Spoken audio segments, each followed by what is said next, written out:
Segunda Reis, capítulo 18, versículo 1 ao 8. Abre a tua Bíblia aí.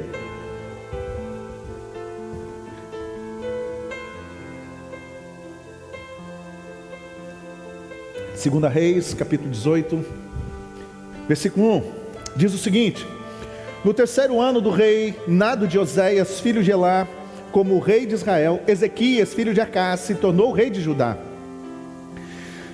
Quando isso aconteceu, Ezequias tinha 25 anos de idade, e ele governou 29 anos em Jerusalém. A sua mãe se chamava Abia, e era filha de Zacarias. Seguindo o exemplo do seu antepassado, o rei Davi, Ezequiel fez aquilo que agradara a Deus, o Senhor. Ele destruiu os lugares pagãos de adoração, quebrou as colunas do deus Baal e derrubou os postes da deusa Azerá. Também fez em pedaços a cobra de bronze que Moisés havia feito e que era chamada de Neustã. Até aquela época o povo de Israel queimava incenso em honra a ela. Ezequias confiou no Senhor, o Deus de Israel. Judá nunca teve um rei como ele, nem antes e nem depois daquela época. Ezequias ficou ligado com o Senhor e nunca desobedeceu a ele, mas guardou cuidadosamente todos os mandamentos que o Senhor Deus tinha dado a Moisés. Por isso o Senhor estava com ele, e ele teve sucesso em tudo o que fez. Ezequias se revoltou contra o rei da Síria e não quis ser dominado por ele. Venceu os filisteus e invadiu o território, desde o menor povoado até a maior cidade. Atacou a cidade de Gaza e a região e ao seu redor. Amém? Glória a Deus. Nós estamos vendo agora, num momento específico da história do povo de Deus, dois reinos: o reino de Judá e o reino de Israel, um reino do sul e um reino do norte. Uma região governada por um rei e outra região governada por outro. Judá agora especificamente sendo colocada nas mãos, de Ezequias, um jovem, com 25 anos de idade, quando ele então inicia, um processo. E depois então ele vai governar por mais 29 anos, servindo, com o seu ministério. No seu tempo ele serve a Deus, e o ministério dele era de governar, de dirigir, de conduzir uma cidade. O que eu quero falar nesta noite é que Judá, nos tempos de Davi, tanto Judá quanto Israel, eles eram reinos que haviam sido unificados, e com o tempo eles passaram então a se constituir em dois reinos específicos. E embora crescem no mesmo Deus, havia algumas distinções que no decorrer da história, no decorrer dos tempos, eles vão ficando um tanto quanto distintos, porém, servindo a um Deus e protagonizando algumas coisas. E aí nós vamos ter alguns profetas em um reino, outros profetas que vão estar servindo em outro, vão estar profetizando, enfim, nos mesmos tempos, a vontade de Deus, os propósitos do Senhor. Mas o que eu quero falar aqui nesta noite sobre restituição é que Judá necessitava de que a graça de Deus, o favor de Deus fosse restituído naquele reinado, que a graça de Deus fosse devolvida, que a graça do Senhor voltasse e se manifestasse naquele lugar, naquele ambiente. E Ezequias, apesar de governar, apesar de começar o seu governo ainda muito cedo, começar o seu governo ainda muito jovem, ele é um desses reis que começa a pensar fora da caixa. Diga: eu preciso pensar fora da caixa. Essa expressão ela é muito utilizada também nos dias de hoje, é quando nós começamos a romper com alguns padrões, quando nós começamos a pensar de forma diversa, diferente da qual até então viemos pensando. E Ezequias, ele começa a fazer isso, ele sai de um padrão entregue a ele, e ele começa então a fazer algo diferente, e aquilo que ele faz, devolve-lhe, restitui a graça de Deus, e tanto é que nós vemos, e ele vai ter êxito então no seu governo, no seu reinado, e ele é bem sucedido naquilo que ele se propõe a fazer, e isso nos chama a atenção, e é através dessa ideia, ou seja, é através desse protagonismo de Ezequias que nós vamos buscar então subsídios, alguns conselhos que são tão importantes para nós, para que nos dias atuais nós venhamos encontrar também a restituição nas nossas vidas, ou seja, que nos seja devolvido aquilo que de certa forma nos foi roubado, aquilo que nos foi tirado.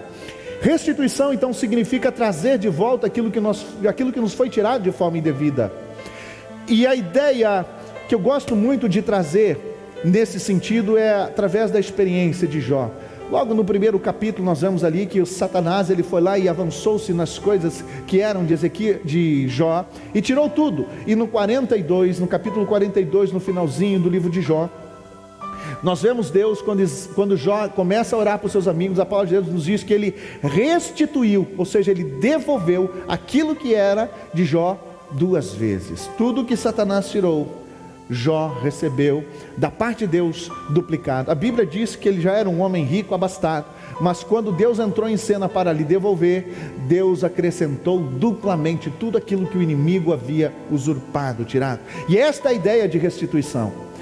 Fomos usurpados, nós fomos tirados, algumas coisas nos foram saqueadas, algumas coisas nos foram tiradas, a nossa liberdade, a nossa alegria, a nossa família, às vezes os nossos bens, enfim, por comandos, por ideias, e aí as consequências se manifestaram, e aí o que aconteceu, nós acabamos ficando, nós perdemos muitas coisas.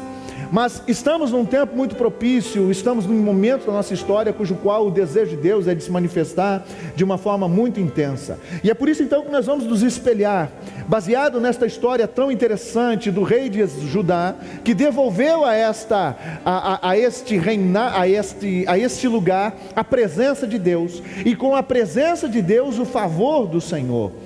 Então este jovem, dotado de uma personalidade extraordinária, dotado de uma graça extraordinária, ele devolve a presença de Deus e os benefícios de estar juntamente com Deus. E aí então nós vamos observar alguns conselhos que são tão importantes, para que nós não só vejamos o motivo, não só vejamos o que levou Ezequias a ter sucesso, mas também que serve de inspiração para nós nos dias de hoje, para que nós tenhamos sucesso também na nossa busca de restituição. Porque eu tenho certeza que você está correndo atrás de alguma coisa, eu tenho certeza que você deseja que algumas coisas aconteçam na sua vida, e é direito seu. É direito nosso a partir do momento em que o Senhor Jesus Cristo, Ele nos oportunizou, não só pensarmos sobre isso, mas também Ele nos autorizou a buscarmos isso. Quando nós encontramos na palavra de Deus versículos do tipo, como eu gosto de citar muitas vezes aqui, Hebreus capítulo 11, versículo 6, que Deus é galardoador daqueles que o buscam, nós vemos a ideia de Deus manifestado neste texto, dizendo que o desejo dele é de nos abençoar. Então, Deus não é irresponsável. Quando nós vemos então que Jesus curava as pessoas, quando nós vemos que Jesus alimentava as pessoas, quando nós vemos que Jesus abençoava as pessoas que o buscavam, pela fé, eles alcançavam muitas e muitas coisas eles alcançavam, muitas e muitas bênçãos. Então, quando nós olhamos para a palavra de Deus, nós entendemos o pensamento do Senhor em nos abençoar. Nós entendemos então o desejo dele de nos ver bem. Salmo 37, verso 5: deleita-te no Senhor, que ele realizará o desejo do teu coração. Então, quando eu vejo palavras como esta, e aqui não estamos falando nem uma teologia absurda ou teologia da prosperidade, não é isso, não é pura e simplesmente isso, mas aqui está manifesto o desejo de Deus de nos ver bem. Ora, o ser que nos deu vida, o ser que nos criou para algo extraordinário. Então a nossa existência, o fato de nós existirmos, é algo já extraordinário da parte de Deus, da parte de Deus, um presente para nós. Agora, temos uma vida abençoada ou uma vida cujo qual não reflete bênçãos, é uma escolha nossa. Eis que põe a bênção ou a maldição, diz a palavra de Deus para nós. Escolhe, pois, a bênção. Então é uma escolha, é uma busca nossa, é uma forma cujo qual Deus ele oportuniza determinadas coisas nas nossas vidas. Então eu sei que você está carregado de sonhos, que você está carregado de desejos, que você anseia em ver coisas extraordinárias se manifestar na tua vida, e é desejo de Deus. Diga, é desejo de Deus. Diga, é vontade de Deus. A primeira coisa que nós precisamos entender no que diz respeito à restituição é que a vontade de Deus nos restituir. Então não é um pensamento daqui para lá, é lá para cá. E quando eu começo a compreender isso, eu preciso me encher de entusiasmo e expectativa, porque é extraordinário, porque começa lá e vem para cá. E quando eu penso daqui para lá, é quando os pensamentos eles se casam. J.B. Carvalho, ele falou uma frase interessantíssima que eu gostei muito e que isso repercutiu em mim de uma forma extraordinária. Nós somos o casamento dos céus e a terra. Diga, eu sou o casamento perfeito entre o céu e a terra. Entende? É onde as duas realidades se chocam dentro de você. O impossível com uma realidade de impossibilidades. E quando há esse casamento, quando há essa junção, e quando o pensamento de Deus transcende o nosso pensamento, coisas extraordinárias e fantásticas elas acontecem, porque Deus ele não fica preso, Deus ele não está preso aos limites humanos. Então é quando ele nos leva então a transcender esses limites, a ultrapassar estes limites. E isso é importantíssimo nós entendemos. Então Ezequias, ele traz então algumas orientações através da sua vida. Aquilo que levou ele ao sucesso é aquilo que também pode nos levarmos a ser bem-sucedidos. Eu falei essa palavra aqui ao longo de 2 quartas-feiras, e eu fui impulsionado por Deus para trazer também essa palavra aqui e deixar ela registrado, né, no nosso canal, porque tenho certeza que vai servir para subsídio para algumas pessoas que não viram, mas que terão a possibilidade de ver e ouvi-la, e também alcançar. Alguns já ouviram, mas vão captar algumas coisas que vão acender ainda mais as expectativas dentro de si. O primeiro conselho que nós podemos observar, que Ezequias nos deixa aqui registrado, que é muito importante para nós, é seguir bons exemplos. Diga, eu preciso seguir bons exemplos. Diga de novo, eu preciso seguir bons exemplos. Ezequias diz, no livro de 2 Reis, e seguindo o exemplo do seu antepassado, o rei Davi, Ezequias fez aquilo que agradara a Deus, o Senhor, e seguindo o exemplo do seu antepassado. Ezequias então, ele se espelha, ele busca, ele se inspira em seus antepassados. Ele não olha para o seu pai ou então para os seus antepassados próximos, mas ele vai além. Ele busca, né, naqueles que antecederam ele. E ele inspira-se em Davi. E aí eu quero dizer para você, nada melhor, com capacidades, talentos, enfim, que protagonizam coisas fora do comum, ainda dentro das possibilidades humanas. E estas pessoas, elas devem ser miradas, estas pessoas nós precisamos buscá-las, estas pessoas precisam servir de referenciais para nós, estas pessoas elas são importantes para nós, porque elas se tornam bons referenciais, porque elas vão nos inspirar. E quando nós temos pessoas que nos inspiram, estas pessoas vão despertar em nós comportamentos adequados. Estas pessoas vão nos ajudar a promovermos um comportamento diferente. E por óbvio, com um comportamento diferente, consequências diferentes. E quando você encontrar estas pessoas que irão lhe inspirar, essas pessoas elas vão despertar em você as suas capacidades, elas vão despertar em você a sua criatividade, e como consequência, tudo isso vai inspirar você, irá conduzir você a caminhos que irão promover a restituição na sua vida. É por isso então que nós temos que buscar estes referenciais, é por isso então que nós temos que nos inspirar, porque são essas pessoas que nos ajudarão a promover os ambientes cujos quais nós queremos tanto viver, queremos tanto alcançar, pessoas que nos inspiram. No caso de Ezequias, ele se tornou rei. Qual foi o melhor rei que eu possa me inspirar? Então ele olha para o seu pai e vê as consequências, ele olha para os seus avós, ele vê, né, uma determinada consequência, então ele vai mais adiante e busca em Davi uma inspiração maior. É claro que tem pessoas que estão à nossa volta que de certa forma nos inspiram e até nos influenciam.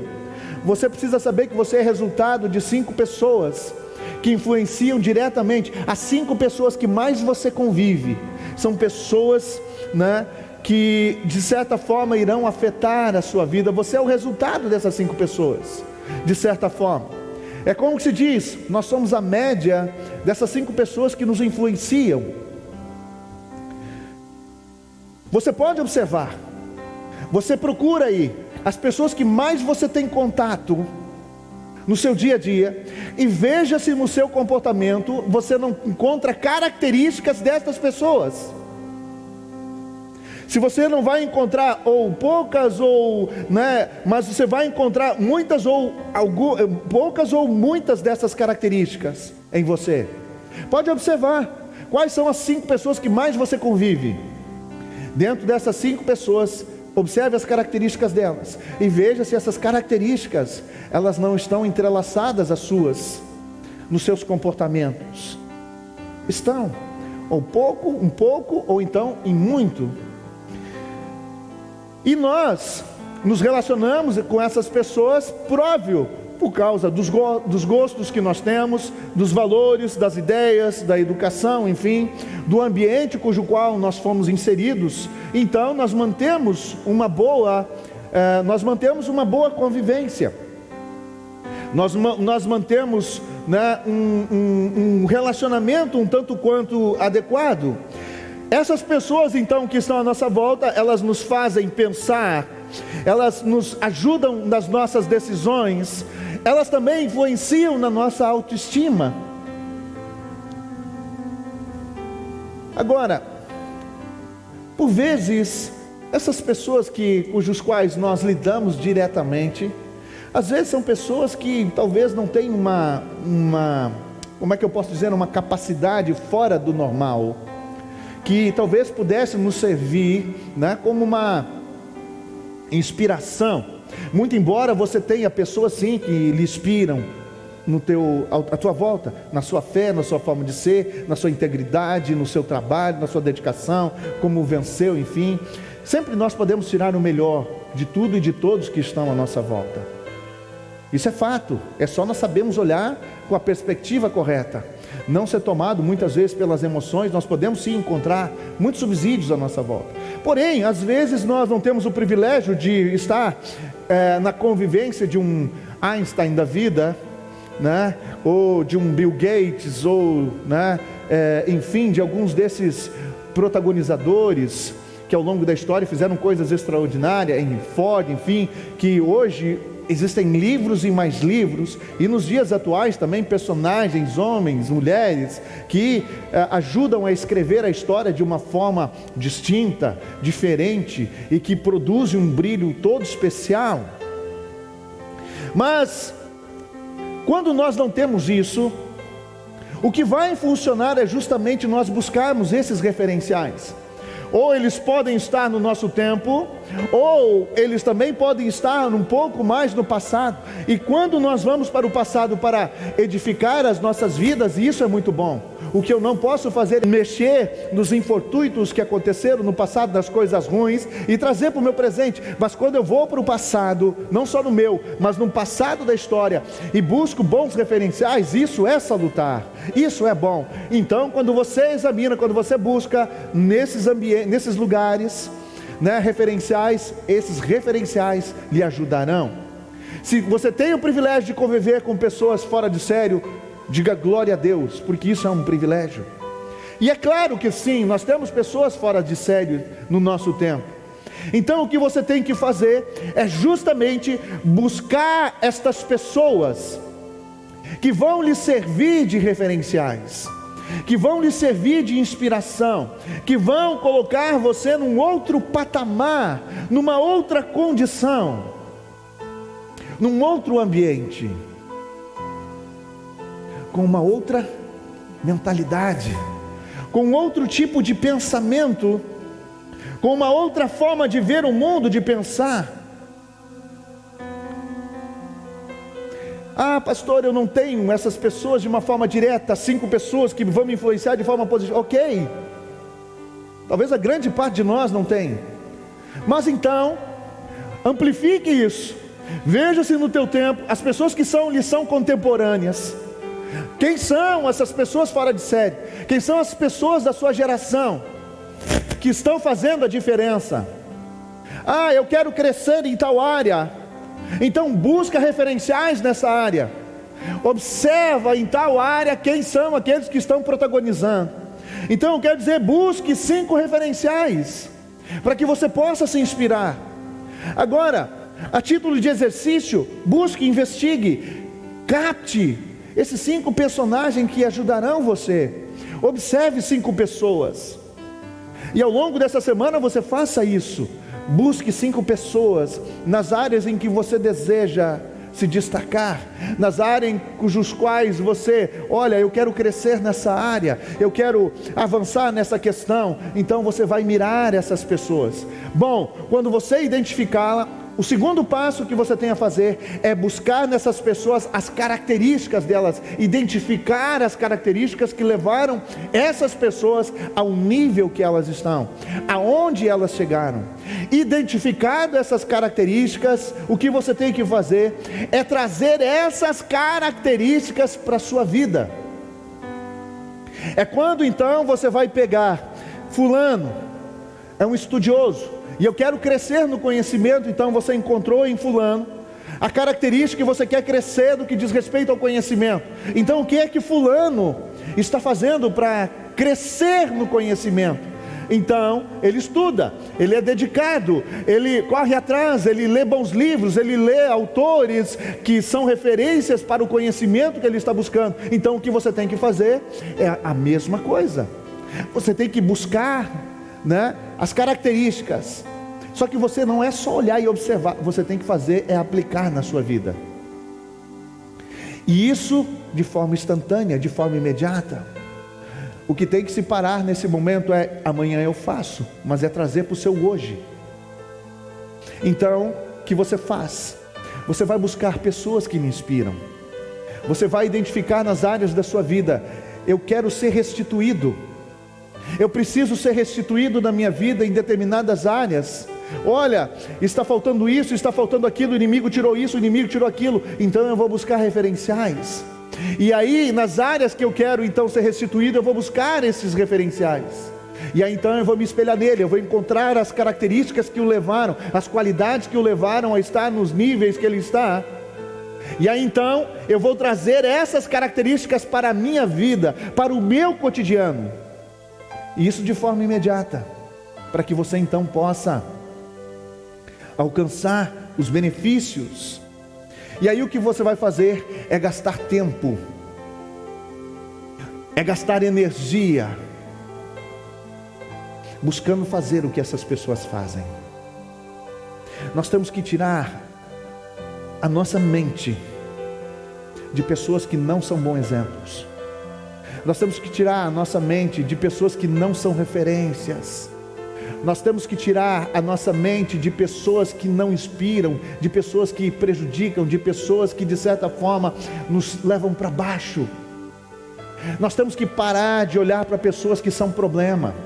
Nós temos que parar de trazer à nossa memória pessoas que de certa forma não produzem nada de bom nas nossas vidas.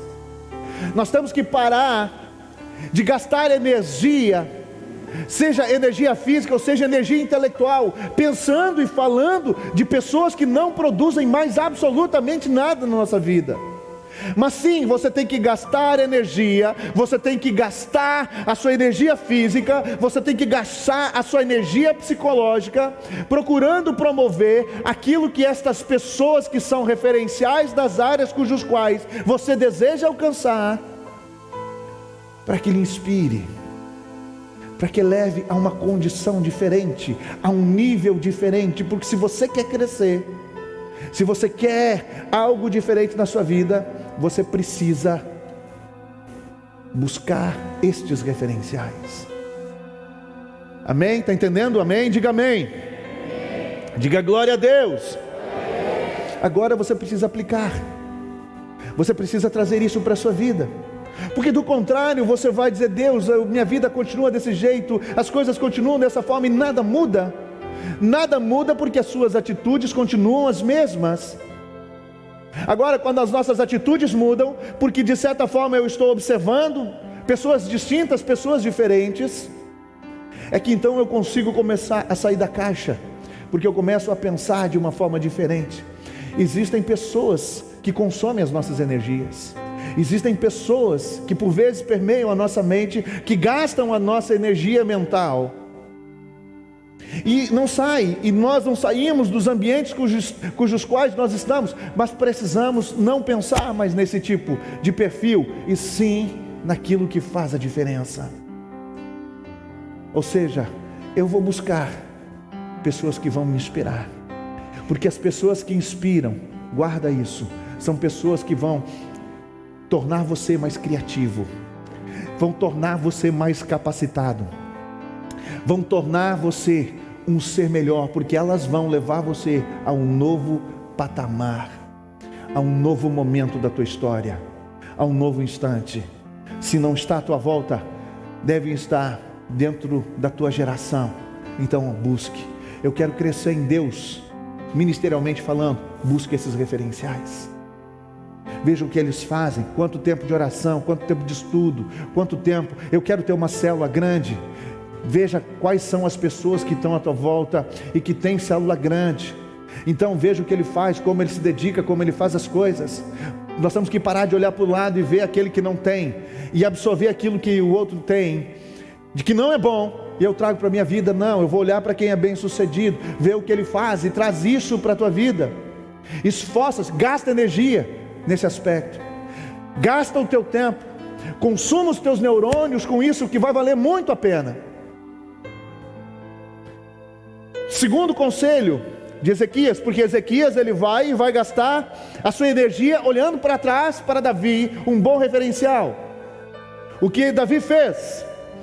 O segundo ponto, ele diz assim, versículo 4: e ele destruiu os lugares pagãos de adoração, quebrou as colunas de Baal e derrubou os postes da deusa Zerá.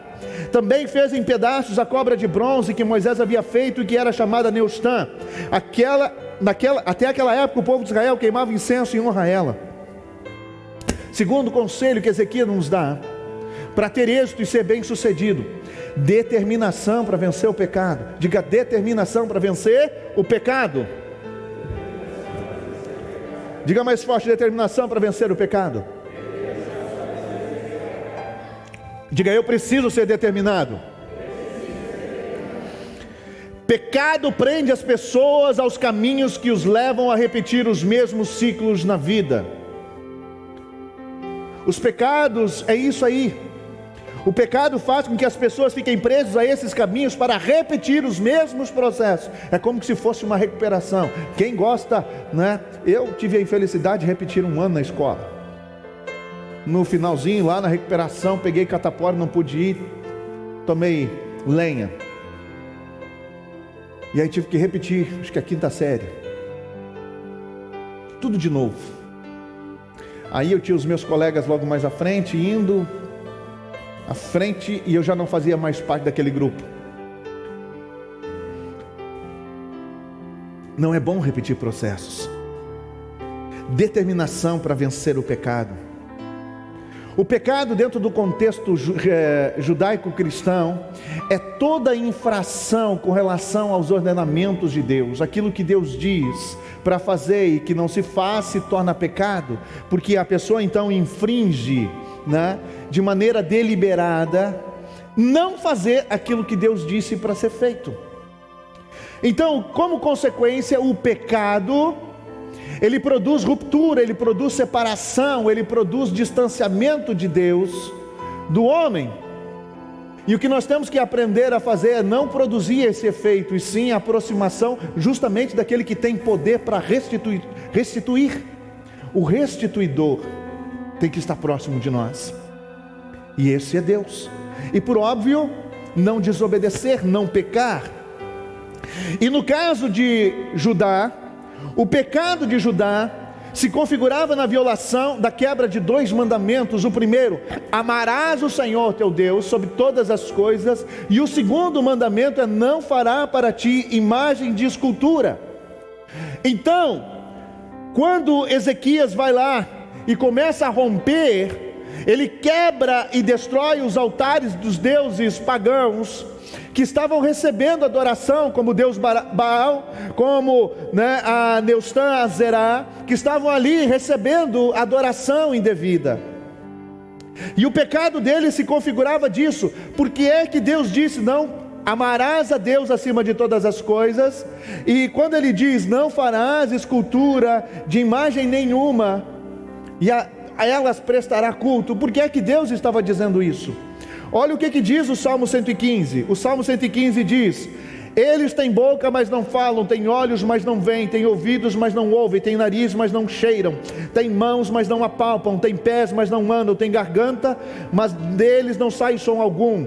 Que fiquem iguais àqueles que o fazem e àqueles que neles confiam.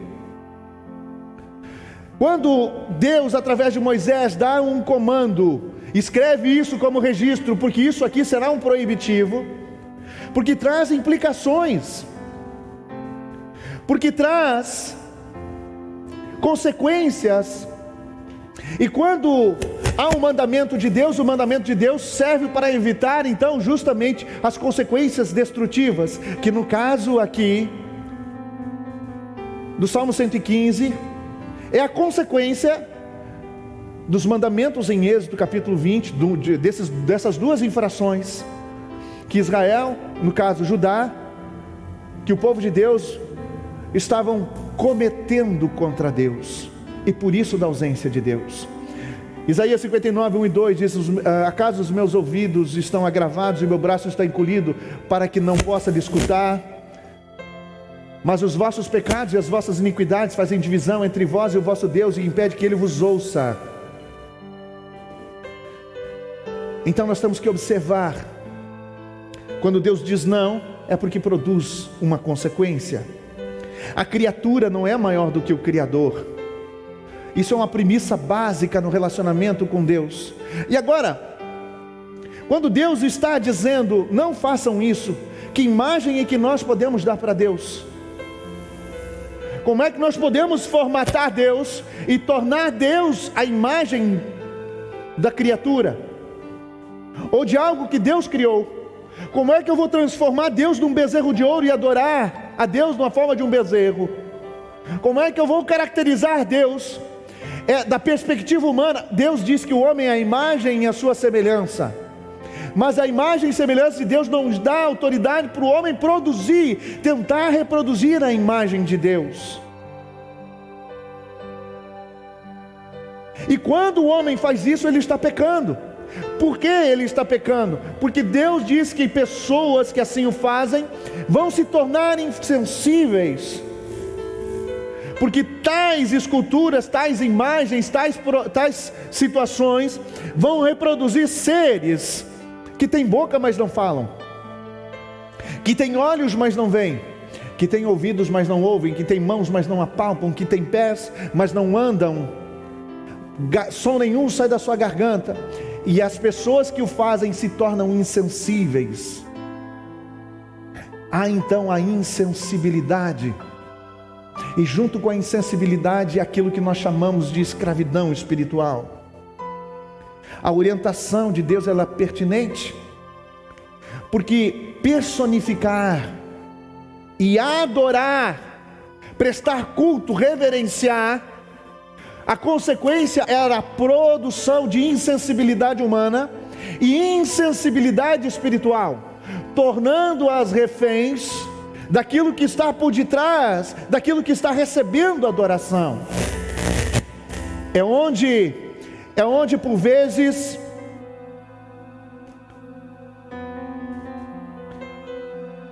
libera o outro. É onde por vezes as pessoas então se tornam reféns espiritualmente daquilo que está por detrás, daquilo que está recebendo adoração. Haviam colunas de Baal, haviam a deusa Azerá que estava recebendo, havia a cobra de bronze como sendo ainda um objeto de adoração. E o povo estava insensível, e o povo de Deus estava sem a presença de Deus, porque estava infringindo em um mandamento, porque estava infringindo nesse princípio, cujo qual Deus havia estabelecido, quando Ele diz: não façam isso, porque isso vai me distanciar de vocês, porque isso vai me tornar distante de vocês, porque isso vai impedir que eu haja de forma sobrenatural no seu meio.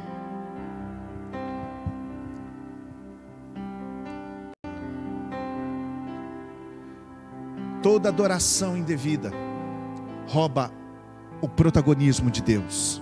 Diga: toda adoração indevida que não mira a Deus rouba o protagonismo de Deus. E Deus não divide a sua glória. Deus não divide a sua glória, querido. Esse é o principal objetivo da idolatria: desviar a atenção, dividir o protagonismo com a criatura, roubar e desprover o homem totalmente da graça de Deus.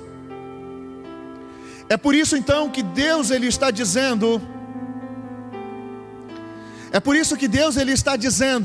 não façam isso. É por isso que o Senhor está dizendo, não para esse tipo de situação. Ezequias então, entendendo aquilo que estava acontecendo, ele olhava e observava: Deus não está presente no meu reinado, Deus não está presente no reinado do meu pai, que Deus está distante, coisas sobrenaturais não estão acontecendo, a presença de Deus não está sendo promovida. Então o que vamos fazer? Então ele vai, e a primeira coisa, ele rompe. Ele começa então a destruir. Ele se torna então determinado a vencer com o principal pecado. E o conselho dele é pertinente para nós nos dias de hoje. Por quê?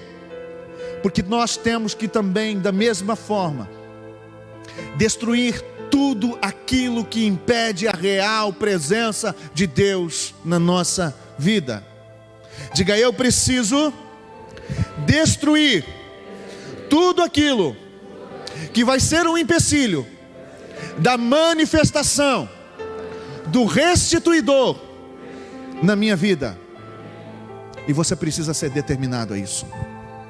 Portanto, você precisa vencer, você precisa suplantar, você precisa destruir tudo aquilo que vai obstruir, impedir a presença de Deus na sua vida.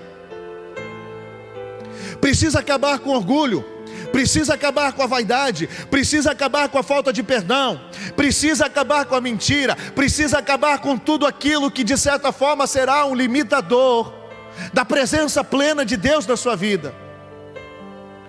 Tudo aquilo que você verifica que não está em conformidade com relação à vontade de Deus para a sua vida, precisa ser acabado, porque do contrário, o restituidor não entra, Deus não vem, não se manifesta, e por óbvio, o sobrenatural não se faz presente. Então, o que é que se tem que fazer? O que é que tem que se observar? Que todo o pecado, ele é um impeditivo de que Deus se manifeste. Então, o que você tem que observar e aquilo que vai justamente ser esse impeditivo, tudo aquilo que leva você a fazer o que Deus disse para não fazer, tem que ser impedido, tem que ser destruído. Seja a ira, seja a dissensão, seja as brigas, seja a mentira, seja o adultério, seja a pornografia, seja dissimulação, seja tudo aquilo que Deus diz não faça, então não faz. No princípio, o único não faz de Deus, o único não pode de Deus é não coma desse fruto. Mas depois que entrou o pecado no mundo, uma série de coisas começaram a acontecer. E aí então um rol de mandamentos que Deus diz não faça. Por quê? Para que não haja as consequências desses mandamentos, não haja as consequências dessas desobediências. A insensibilidade auditiva, a insensibilidade visual, a insensibilidade daquilo que se fala, em todos os aspectos, em todos os sentidos. Então, o que se tem que fazer? De forma urgente, você precisa identificar na sua vida tudo aquilo que não está em conformidade. Você precisa fazer uma lista, você precisa ficar atento o que está presente na sua vida. Faça uma lista das coisas que de certa forma desagradam a Deus e que distanciam Deus da sua vida. E não tenha pena de você mesmo, não tenha dó. Escreve: eu sou mentiroso. Faça uma leitura de você mesmo. Eu sou isso, eu sou assim, eu sou assado. Então faça essas coisas. E aí, o segundo momento, depois de identificar tudo aquilo, é você começar a destruir cada uma delas. Destruindo a mentira, falando a verdade. Destruindo o adultério, sendo fiel. Destruindo com a pornografia, sendo santo. Se abstendo. Abstendo-se das coisas erradas. É fazendo aquilo que é certo. É fazendo aquilo que é correto. É lutando dia após dia, minuto após minuto, para fazer aquilo que é certo. E aí eu digo para você, quando você começar a fazer essas coisas, Deus vai te dar força para que você realize e você chegue até o final desses seus objetivos. Porque aí Deus entra na guerra. Tu quer vencer com o mal que te aflige, então Deus vai e começa a te impulsionar. Quando você dá os primeiros passos, quando você se impulsiona nesse sentido, Deus começa a vir com aquilo que vai lhe faltar. Deus começa a lhe impulsionar. E as coisas então começam a acontecer. O pecado produz pessoas que não podem reagir, sem forças, sem possibilidades para combater. É a personificação da escravidão espiritual, a impotência. E aí então o pecado, ele reproduz os ciclos. Ele vai reproduzir as situações que outrora faziam parte, e ele vai dar continuidade de alguma forma. Então tem que se vencer isso. Tem que se romper. Então, identificou ali a falta de perdão, perdoe. Identificou ali a ira como sendo um pecado, então não se ire mais. Seja longânimo, tenha domínio próprio. E assim sucessivamente, tudo aquilo que você observar, que você sabe, que você tem consciência que desagrada a Deus. Porque nós chegamos a um estágio da nossa vida que nós temos consciência daquilo que é certo e daquilo que é errado. Toda acusação já no nosso interior, no que diz respeito aos aspectos morais, já se configuram de certa forma uma certa violação a algum mandamento de Deus. A desonra ao marido, a desonra à esposa, a desonra aos filhos, a desonra àqueles cujos quais Deus coloca sobre a tua vida. Lembra, quinto mandamento: honra teu pai e tua mãe, porque os teus dias serão prolongados sobre a face dessa terra. Pais, não fustiguei os teus filhos. Tudo isso, de certa forma, produz consequências, e isso precisa ser restabelecido. Então, quando você identifica, você começa a lutar contra. Então agora eu não vou mais desonrar, eu vou ser honroso para merecer a honra. Eu agora não vou mais mentir, eu vou falar a verdade. Eu agora não vou mais mirar, mas eu vou fazer aquilo que é correto. Eu vou dominar o meu temperamento, eu vou dominar as minhas palavras, eu vou refrear a minha língua. Eu não vou mais sair falando tanto, eu vou corrigir aquilo que eu falo.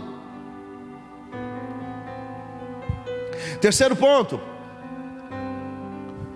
Confiança em Deus. Ezequias confiou no Senhor, o Deus de Israel, e nunca teve um rei como ele, nem antes e nem depois. Primeira pergunta: qual é o teu nível de confiança em Deus?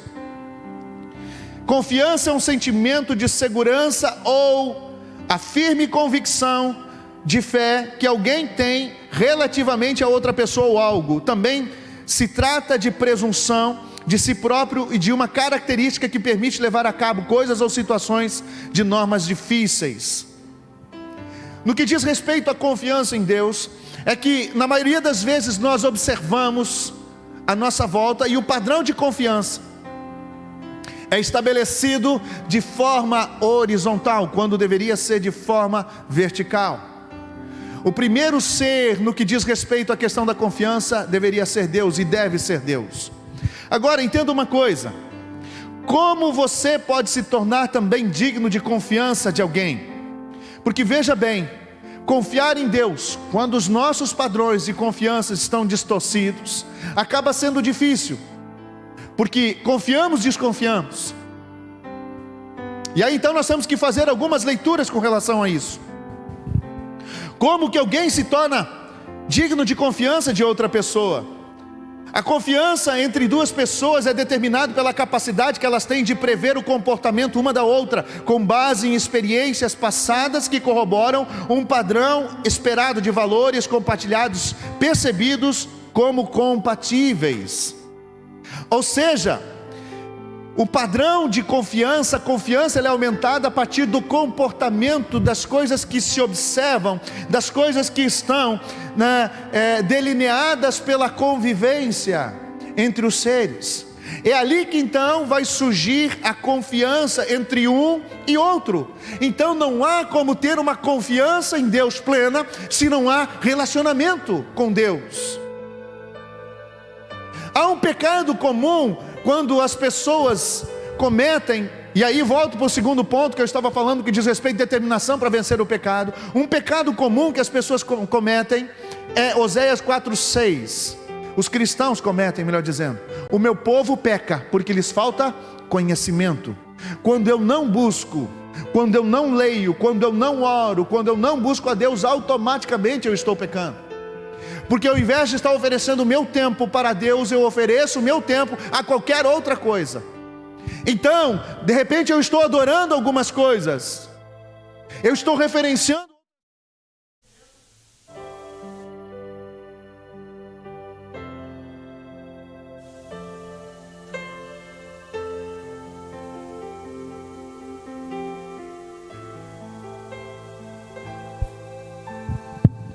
Ei, acabando as pilhas aqui. Eu tenho mais meia hora para pregar aqui ainda. Estou querendo me cortar, hein? Veja, de repente eu estou oferecendo o meu tempo a algo que não seja a vontade de Deus. E isso é um pecado. O meu povo peca porque lhes falta conhecimento. E se eu não adquiro conhecimento, se eu não busco conhecimento, eu vou me tornar refém, eu vou me tornar sugestivo, porque eu vou ser um ser passivo, e eu simplesmente vou recepcionar qualquer coisa, e eu vou aceitar qualquer coisa, como sendo muitas vezes fato na minha vida, e aí eu vou tornar aquilo absoluto. Então eu preciso romper com isso. Mas aqui falando de confiança em Deus, se o padrão de confiança se dá a partir do comportamento, é de prever o comportamento, é de entender o comportamento de outra pessoa baseado nas experiências que corroboram um padrão esperado, valores compartilhados, percebidos como compatíveis. É assim então que vai surgir, é assim então que vai se estabelecer a questão então da confiança. É assim que vai funcionar a confiança também para com Deus. Confiança é previsibilidade de comportamento no que diz respeito aos relacionamentos bilaterais. É observar o comportamento de alguém, é observar as suas ações, as suas atitudes, E a partir disso, dessas observações, entender se são confiáveis ou não.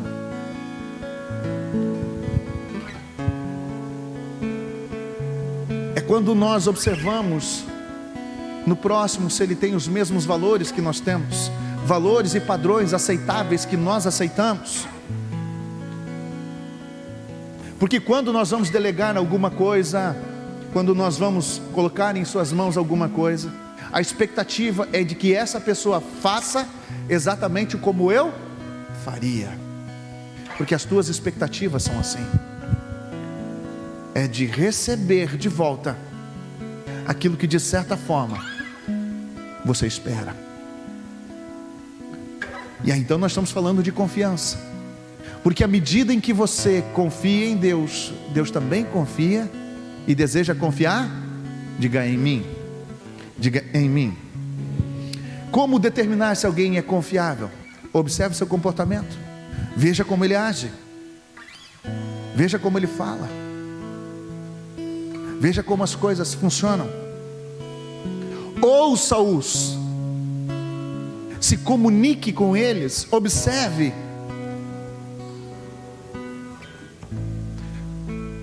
o que eles falam, observe o que eles dizem, preste atenção além das palavras, tente entender o significado que está por detrás verdadeiramente daquilo que estão falando, aonde está realmente ali as intenções.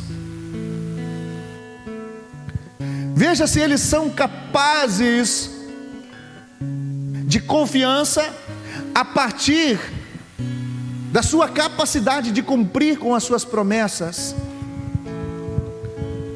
Veja o seu padrão de honestidade e observe também a sua personalidade.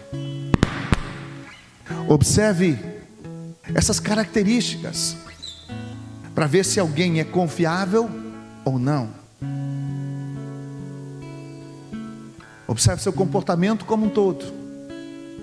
Ouça o que eles dizem, a sua forma de se comunicar, a sua comunicação, se são confiáveis no que diz respeito a cumprir as promessas que outrora se propuseram a fazer, no que diz respeito à sua honestidade, no que diz respeito às suas personalidades.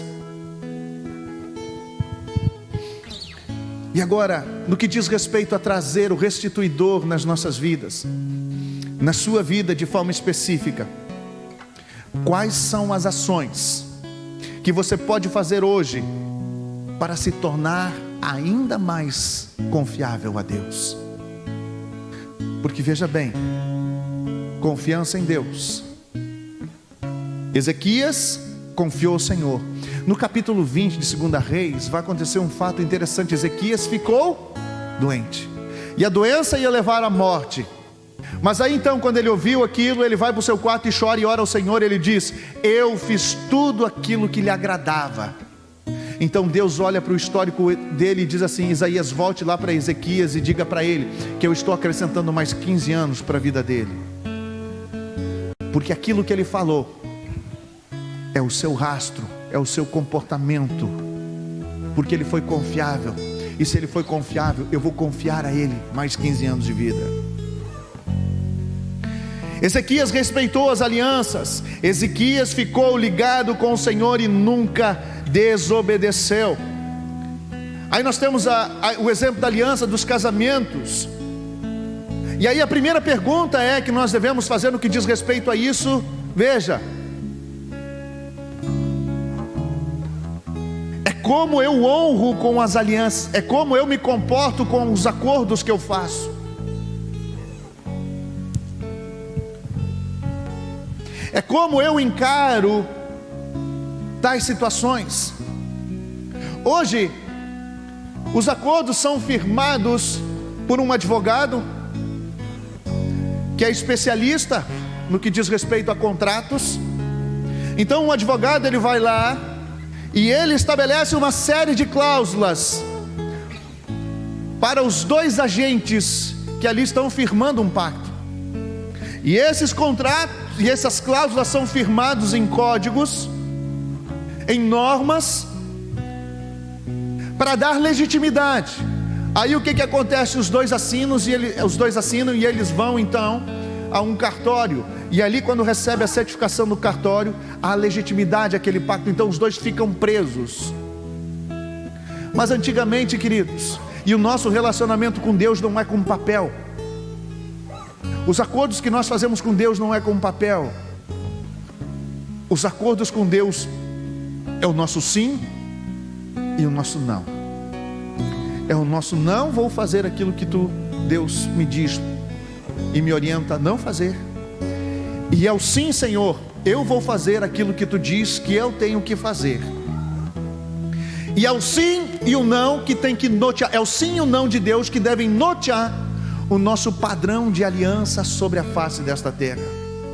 Um cristão não precisa de papel para honrar com aquilo que ele diz. Agora entenda bem, não significa dizer que nós não tenhamos que nos sujeitar às leis daqui, sim, porque são necessários. Mas o padrão original, o padrão primário, qual era? O meu sim e o meu não. É esse que tem que ser o padrão. Então, e aqui já para encurtar, no que diz respeito às alianças, Ezequias respeitou a sua aliança com o Senhor. E o último ponto aqui, honrou através da obediência. A obediência é o resultado de uma mente curada, e nunca desobedeceu a Ele. Diga, a obediência é o resultado de uma mente curada. 1 Samuel 15, 22, porém Samuel disse: tenho porventura o Senhor tanto prazer em holocaustos e sacrifícios, como em que se obedeça a palavra do Senhor? Eis que obedecer é melhor do que sacrificar, e atende melhor a gordura dos carneiros. Entenda, o que Deus espera é a obediência, e a obediência é uma forma de honrar a Deus. E aí eu pergunto para você, qual é o nível de obediência que você exige nas tuas relações? Porque por vezes nós damos comandos nas nossas experiências de paternidade. Quando somos pais, qual é o nível de obediência que você exige dos seus filhos? 30%? 40%? 50% ou 100%? Quando você diz não faça, você espera que ele realmente não faça para o seu filho, ou que ele vá fazer e desobedeceu? Quando você tem nos seus relacionamentos, de repente você tem os seus colaboradores na sua empresa, o que você espera deles? Que se faça 80%, 30%, 40% ou 50% ou 100%? Entenda, qual é o nível de obediência que nós exigimos? Qual é o nível de obediência que você exige de você mesmo? Então nós precisamos observar. Por vezes nós temos um padrão elevado no nosso comportamento, mas o que oferecemos para Deus não reflete aquilo que nós exigimos, não reflete aquilo que de certa forma nós estamos pleiteando em nosso meio. Porque eu espero 100% de obediência dos meus filhos, eu espero 100% de obediência dos meus subordinados, eu espero 100% de obediência naquilo que eu peço e exijo que seja feito. Mas quando Deus pede que seja feito, eu retribuo 70%, 30%, 40%, 50%. Entenda, Ezequias honrou ao Senhor através da obediência. E como consequências, a palavra de Deus diz: e por isso o Senhor estava com ele, e teve sucesso em tudo que fez. Ezequias se revoltou contra o rei da Síria e não quis ser dominado por ele. Venceu os filisteus e invadiu o seu território, desde o menor povoado até a maior cidade, e atacou a cidade de Gaza e a região ao seu redor. Duas coisas importantes surgiram aqui nesse momento da história de Ezequias, porque não só ele trouxe o restituidor para o seu ministério, para o seu governo, mas esse restituidor lhe deu resiliência para lutar e ser vitorioso contra os seus inimigos. Não só resiliência, mas deu ousadia para o rei Ezequias ir além mais do que pura e simplesmente vencer o que estava vencendo, mas dominar aquilo que estava à sua volta. Ou seja, Deus fez com que Ezequias fosse além, e é isso que Deus quer fazer na sua vida, não só te restituir, mas junto com a restituição, levar e conduzir você além das tuas expectativas. Esse é o desejo de Deus. Quando nós trazemos o restituidor na nossa vida, quando nós ousamos e tornamos-nos obedientes, honrados diante de Deus, quando nós procuramos destruir com aquilo que nos destrói, quando nós temos boas referências e nós nos mobilizamos nesse sentido, e nós atraímos a presença do nosso Deus, Deus nos torna resilientes, inquietos com as coisas que vão nos consumir, e faz-nos vencer, e nos leva além dessa circunstância, nos leva além desses patamares, nos leva a alcançar coisas que